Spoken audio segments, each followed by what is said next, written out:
नमस्कार। आप देख रहे हैं बुंदेलखंड बुलेटिन। मैं हूं विनय नगाइज। आज हम पैरामेडिकल में आए हुए हैं, डायरेक्टर साहब से बात करेंगे। और जो एक ऑडियो वायरल हो रहा है जिसमें बाबू द्वारा 10,000 रुपये की रिश्वत मांगने का बात कही जा रही है और उसके कर्मचारी के साथ में मारपीट भी हुई है। आइए हम बात करते हैं डायरेक्टर साहब से। सर नमस्कार, आपका हमारे चैनल में बहुत बहुत स्वागत है। हाँ, धन्यवाद सबसे पहले। और मैं ये बताना चाहूँगा, ये मैटर शायद से थर्सडे आज से 3 दिन पुराना है जो मेरे संज्ञान में आया था। तब मैं भारत सरकार की तरफ से कर्नाटका में शिवमोगा जिले में इंस्पेक्शन करने गया था मेडिकल कॉलेज का। तो फ़ोन पे जब मेरे को पता लगा था कि ऐसा करके कोई ऑडियो वायरल हुआ है, तो मैंने उसको जो प्रभारी अधिकारी नियंत्रण है आके योगेश पंचाल को, उनको तत्काल ये बोला था कि आप इसकी एक जाँच करो और 12 घंटे का टाइम दो, और उसके बाद से जांच में जो भी रिपोर्ट आता है, जो भी तथ्य आता है, वो तुरंत की तुरंत हम फाइनल करेंगे। मीनवाइल हमने जो बॉबी चौहान है, जिसका नाम आ रहा था, जिसने की ऑडियो है, उससे भी बात किया। उसने हमारे को 3 चीज़ें बताई कि सबसे पहले उसने बताया कि हाँ, इन्होंने हमसे 10,000 रुपये मांगे और ये कहने के कि ये ड्यूटी हम इनकी चेंज कर देंगे या हटा देंगे। लेकिन हमने उनको ये कहा कि तुम ड्यूटी पे अभी आ नहीं रहे हो, क्यों नहीं आ रहे हो? तो बोले नहीं, मेरे को डर लग रहा है कि ये मेरे साथ मारपीट ना कर दें। दूसरे पॉइंट उन्होंने ये बताया कि हमसे घर का काम कराते थे। तीसरा पॉइंट उन्होंने ये बताया कि आज से 3 साल पहले जब हमने ज्वाइन किया था, तब भी हमने 10,000 रुपये दिए थे। तो मैंने ये भी बोला कि तुम्हें इतने दिन से बताना चाहिए था। हम तो अभी, क्योंकि हमारे को ज्वाइन किए हुए लगभग यहाँ पे एज अ डायरेक्टर 40 डेज़ के लगभग हुए हैं। मैंने कहा कि इतना लंबा टाइम हो गया और तुम प्रताड़ित होते रहे हो, तो तुम्हें पहले तक किसी को बताना चाहिए था। बोले नहीं साहब, हमने नहीं बताया क्योंकि हमें लगता है कि आप सब लोग बहुत शक्तिशाली। हमने कहा नहीं, ऐसा कुछ नहीं होता, शक्तिशाली वगैरह नहीं।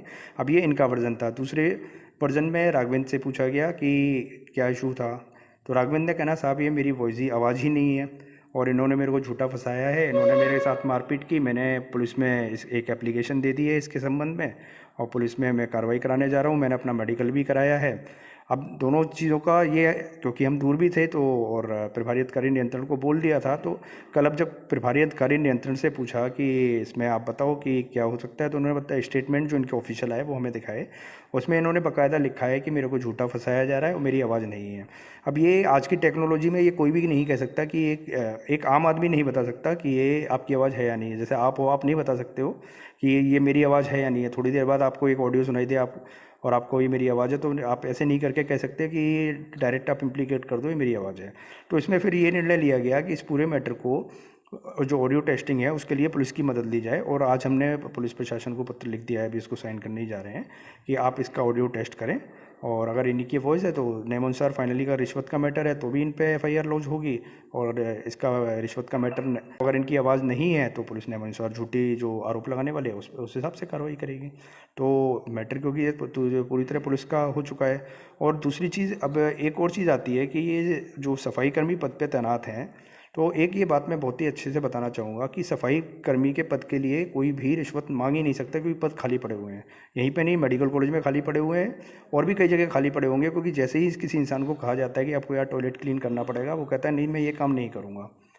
ठीक है, तो उस पद के लिए रिश्वत मांगना मतलब एक तरह से वो है ही। क्या रिश्वत लिया जा सकता है कि ये ड्यूटी, मतलब कोई भी बड़ा पद है या वैसा पद है जो पद के लिए, मतलब उल्टे अपने घरों में भी हम क्या करते हैं कि सफाई कर्मी को कहते हैं भाई तुम 50 रुपये और ऊपर से ले लो, लेकिन हमारा टॉयलेट साफ़ कर जाओ। ठीक है, तो ऐसे पद के लिए जो पहले से ही खाली पड़े हुए हैं, और वो यहाँ ही नहीं, मेडिकल कॉलेज में खाली पड़े हैं, और मेरे को लगता है उत्तर प्रदेश के हर मेडिकल कॉलेज में सफाई कर्मी के कई पद खाली पड़े होंगे, क्योंकि पब्लिक उसमें जो 4th क्लास में पर्टिकुलरली सफाई कर्मी के पद के लिए ज्वाइन करना नहीं चाहते हैं। तो यही एक वो है। और बाकी अब इस पे प्रकरण में हमारी सर अभी आपको कितने दिन हो गए यहाँ पर ज्वाइन किए हुए? अभी एक्चुअली मेरे को 16 जनवरी को यहाँ पर चार्ज हैंड ओवर हुआ था पहले। अभी जनवरी में एक मामला और हुआ था। एक कंप्यूटर ऑपरेटर था जो कल मेरे साथ में मुलाकात हुई है, और उसने भी यही बोला है कि उससे घास काटने का, इलेक्ट्रिक का काम और आरओ सही कराने का काम, ये यहाँ के जेई द्वारा बोला गया कि आपको सारे काम करने होंगे, आप कंप्यूटर ऑपरेटर नहीं हैं। नहीं है। तो ऐसा क्या है? देखिए, ये मामला मेरे संज्ञान में नहीं है। और देखिए, जो जिसका पद है, और कोई चतुर्थ श्रेणी का है तो उसे चतुर्थ श्रेणी का कार्य करना होगा, और कोई भी तृतीय श्रेणी का है तो उससे तृतीय श्रेणी का ही कार्य लिया जाएगा। ऐसा नहीं हो सकता कि तृतीय श्रेणी वाले से कहा जाए कि तुम घास काटने का काम करो और ये सब काम करो। क्योंकि हर जो लेवल है कंप्यूटर वालों का भी, जो अच्छे कंप्यूटर वाले हैं उनको देखिए, अभी बगल वाले रूम में सारे कंप्यूटर वाले लगे हुए हैं, तो कंप्यूटर का ही काम कर रहे हैं। और जो ये चतुर्थ श्रेणी है, ये चतुर्थ श्रेणी के ही कार्य कर रहे हैं। और बल्कि ये हमारा टोटल पूरी तरह से यही स्टेट मैसेज है कि जिसका जो वर्क है और पर्टिकुलरली यहाँ पर जब हम आए थे तो पूरे में जाले भी लगे हुए थे, और उसके जैसे फ़ोटोज़ मैं आपको शेयर भी करूँगा। तो अभी जो आप ये देख रहे हो ना कि एकदम से साफ़ सुथरा हो गया कैंपस, ये ऐसे ही नहीं हुआ। ये केवल मीन्स 40 डेज़ का से भी लगभग, जो बीच में हमारी मदर की भी डेथ हुई और हम उस पर अवकाश पे भी रहे थे, तो इतने पीरियड में जो आप सड़कें साफ़ हो गई ये, और क्या क्या जो ब्लॉक्स हैं वो साफ़ हो गए। तो कहीं ना कहीं देखिए ये तो था इन लोगों में कि ये काम नहीं करते थे, और अब इन लोगों को कार्य करना पड़ रहा है।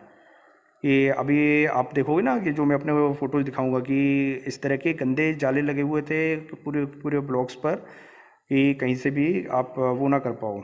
देखिए मैं आपको दिखाता हूँ, चलिए। तो वो हम आपसे ले लेंगे। अच्छा, और चलिए एक बात ये हो गई।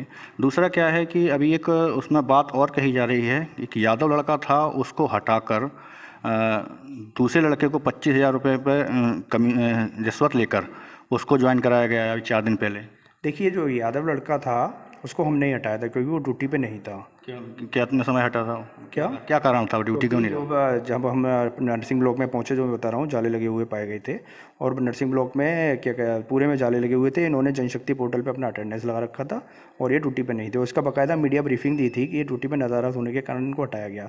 अब जो पर्सन को लिया गया है, क्योंकि उसका लिस्ट में जो आउटसोर्सिंग एजेंसी है उसके माध्यम से होते हैं, उसमें जो कॉलेज का प्रतिनिधित्व या पैरामेडिकल का प्रतिनिधित्व इतना ही होता है कि उसमें से केवल एक जो ये नाम लेके आते हैं उसको हम या तो डिसलेक्ट कर दें या सिलेक्ट कर दें। उसमें हमसे हमारे द्वारा यही पूछा गया था कि यार तुम्हारे को टॉयलेट साफ़ करना पड़ेगा।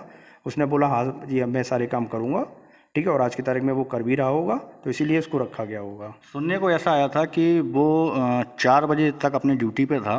4 बजे उसकी मदर कहीं हॉस्पिटल में भर्ती थी तो वो चला गया था। तो उसके 4 सवा 4 के समथिंग आपने चेकिंग की, वो नहीं पाया गया तो आपने उसको तत्काल हटा दिया है और उसको मीडिया में भी वायरल कर दिया है। और ये जैसे बाबू हैं, बाबू का जो ऑडियो है या जो भी है, इसकी जाँच के लिए आपने कुछ किया? बताया तो इसकी नियंत्रण अधिकारी को जांच दे दी, आपको भी बताया। और देखिए मीडिया में वायरल नहीं किया जब और उसके बाद लेटर भी दिया कि अगर कोई जनशक्ति पोर्टल पर अटेंडेंस लगा के नहीं पाया जाएगा तो उसके साथ भी हम यही एक्शन करेंगे, ठीक है। और ये सुबह की बात नहीं है, और वहाँ पर जो भी अधिकारी थे, इनकी आउटसोर्सिंग की प्रभारी अधिकारी थी और इनके नियंत्रण अधिकारी थे, उनसे पहले पूछा गया कि आपको बता के तो नहीं गया ये।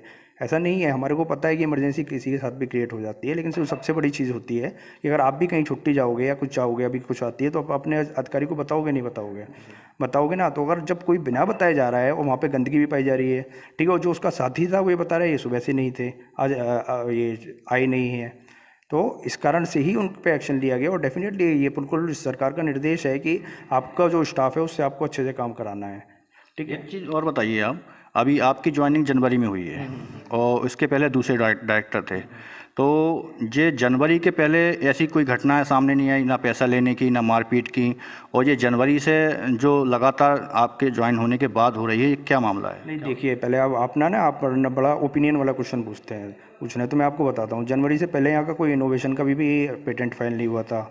जनवरी से पहले यहाँ का कोर्स बढ़ाने के बारे संबंध में भी कोई बात नहीं। हम यहाँ पर जो बच्चों द्वारा इनोवेशन किया गया, जनवरी से पहले यहाँ पे कोई जय हिंद नहीं बोलता था, ठीक है। अब सब बच्चे यहाँ पर जय हिंद बोलते हुए नजर आएंगे, ठीक है। कोई भी यहाँ पर पेटेंट फाइल नहीं होता था, ना कोई कैंपस का रिलेटेड प्लेसमेंट होता था, ठीक है। इसका जो हमारे को टारगेट दिया गया है वो दिया गया है कि इसको राष्ट्र का सर्वोच्च संस्थान बनाना, उत्तर प्रदेश का नहीं, और उसी टारगेट पे कार्य चल रहा है, ठीक है। इसमें अभी एक पेटेंट फाइल हो चुका है, एक पेटेंट की प्रक्रिया चल रही है, और अभी ऑडिटोरियम जो कि अभी केवल और केवल राजनीतिक और अलग तरह के कार्यक्रमों में इस्तेमाल होता था, तो उसमें कल से हमारे द्वारा निर्देश दिया गया कि हर दिन 12 से 1 बच्चों की क्लास ली जाएगी, और वो क्लास ऐसे सब्जेक्ट की ली जाएगी जो यूजुअली कोर्स का पार्ट नहीं होते। जैसे कि आज जो क्लास ली गई है वो रेडियोलॉजी विभाग द्वारा ली गई है, और उसका बाकायदा शेड्यूल भी हमारे पास आ गया है। अभी मैं आपको वही बताता हूँ। तो ये क्लास आज radiation hazard and radiation protection पर ली गई है। कल future prospective as nursing as career, जो कि नर्सिंग के प्रिंसिपल द्वारा ली जा रही है। तो देखिए, कभी भी कोई भी चीज़ में बदलाव लाते हैं तो सबसे पहले थोड़े से चेंजेस लाने होते हैं, और वो चेंजेस अच्छे के लिए होते हैं। आप ये देखिए कि कभी भी आपने बोला था या सोचा था ये सर्विस लेन बन जाएगी पैरामेडिकल के बगल वाली, अब वो सर्विस लेन वाले बिजली विभाग और NHAIL की यहीं पर हमने बैठक ली, दोनों विभागों में सामंजस्य बनाया, और अभी एक पुल लगने के बाद प्रोबेबली मार्च फर्स्ट वीक तक सर्विस लेन बन जाएगी, ताकि जो पैरामेडिकल से बच्चे मेडिकल कॉलेज जाते हैं वो कानपुर तिराया ना होते हुए सर्विस लेन यहाँ से निकलेंगे और जो ये मीन्स फ्लाईओवर बना हुआ है इसके नीचे से होते हुए मेडिकल का जो दूसरा गेट बन रहा है वहाँ चले जाएंगे। तो सीधे सीधे उनका लगभग 4 किलोमीटर बच जाएगा, रिस्क बच जाएगी। ठीक है, अपना पैदल भी जा सकते हैं वो तो। और सेकंड थिंग, जो रैंकिंग वाली बात आई, नए कोर्सेज़ वाली बात आई, अभी हम बीएससी रेडियोलॉजी का कोर्स का फ़ीस जमा कर चुके हैं। ठीक है, बीएससी लैब टेक्नोलॉजी के लिए हम अप्लाई कर चुके हैं, उसका भी फ़ीस का आ गया है। और बीएससी फिजियोथेरेपी के लिए भी इस साल अप्लाई हो जाएगा। तो आप ये देखिए कि कितने बैचलर कोर्सेज स्टार्ट हो रहे हैं। और उसके बाद हमारे पाइपलाइन में बीएससी हॉस्पिटल एडमिनिस्ट्रेशन और बीएससी ये 3 ऑप्टोमेट्री और बीएससी ऑडियोमेट्री 3 कोर्सेज और पाइपलाइन में है, जो कि हम इस साल से ही चालू कराने के लिए हर संभव प्रयास कर रहे हैं। और इसके लिए फैकल्टी भी हर संभव तरह से कि मेडिकल कॉलेज और यहाँ की जो फैकल्टी मौजूद है उसको इस्तेमाल में करते हुए आगे करेंगे। जी आपकी बात मैं समझ गया कि आप कुछ अच्छा करने की कोशिश कर रहे हैं। कहीं ऐसा तो नहीं है कि आपके आने के बाद जो आपके नीचे जो कर्मचारी बाबू हैं या टीचर्स हैं, ये इस चीज़ का फ़ायदा उठाकर ये सारी कार्य कर रहे हों?